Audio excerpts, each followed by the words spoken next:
Have you hit your surge capacity? I certainly have. Hey everyone, it's Emily, the Career Catalyst. If you follow my blogs, you have probably noticed that I have been awfully quiet this week, and I felt really weird and terrible about it. But then this morning, I ran across an article on Medium's Elemental channel that speaks exactly to this. So let me speak to it.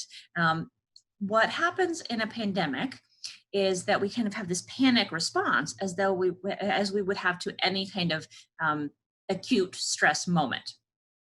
But in normal acute stress, the stressor ends pretty quickly. An earthquake, an attack, anything like that we're kind of, our natural functioning is to deal with these kinds of stressors.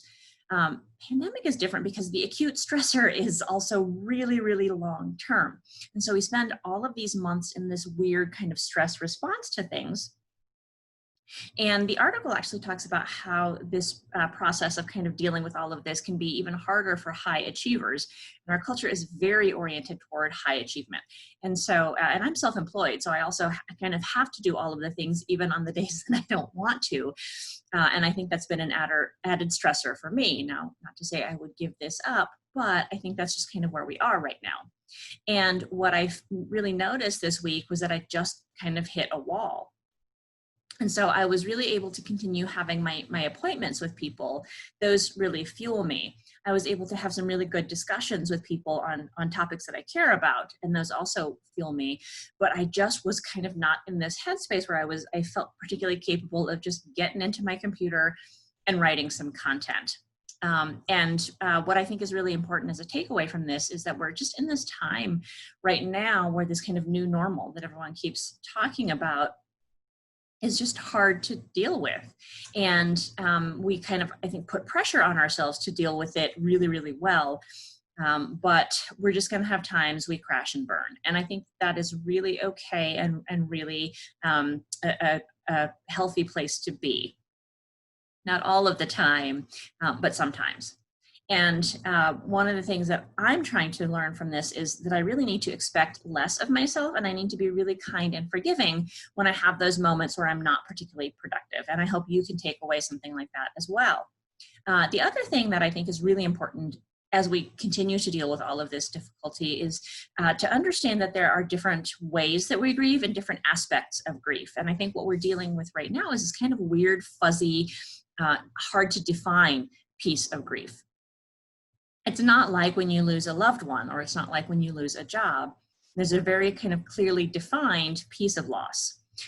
This is different, and a lot of what we're losing is stuff that is harder to measure. I went to the dentist last month at some point, and it kind of re-sparked some grief in me. Not that the dental visit was unpleasant, but there was this long period, felt long, where I was just waiting in the parking lot. So I called them, told them I was there, and then waited for them to call me to come in. And, it just felt so different. And I think a lot of what we're grieving is just that stuff isn't as we're used to. Everything feels kind of harder and less normal. And, I'm seeing that in so many different aspects of life, and I'm sure that you are as well. So I think it's also really important just to acknowledge that, just to understand that we're all going through some kind of odd, fuzzy grief phases right now. And, some of it might even be just around the requirement to wear a mask, that it just kind of has become this new normal for us. And I have, I started to go out the door the other day. I think I was just walking the dog, and had this kind of weird panicky moment. Something felt really wrong and off, and it was just that I hadn't grabbed my mask yet. So just all these odd things that we're adapting to now. And, humans are adaptable. We will certainly get there. But I also think let's just have a moment periodically to pause and acknowledge all of this that is going on, and just that it really is hard for all of us. And that doesn't mean that there's anything wrong with you. So I encourage you to try to do what I'm trying to do, which is be very kind and forgiving of yourself when you have those moments where you kind of stumble along the way.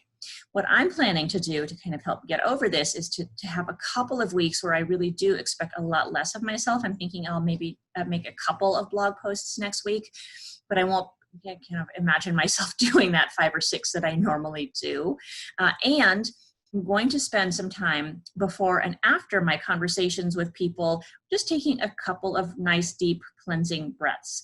One I just learned recently from someone who went to my college is the 4-2-6 breathing. So you inhale for a count of 4, hold it for a count of 2, and then exhale for a count of 6. And there's a physiological process that you get put into by having that longer exhale that kind of helps you relax and reorient to the present moment. And so she recommended around 3 rounds of that, kind of at the ends of things. So I'll do it at the end of the day.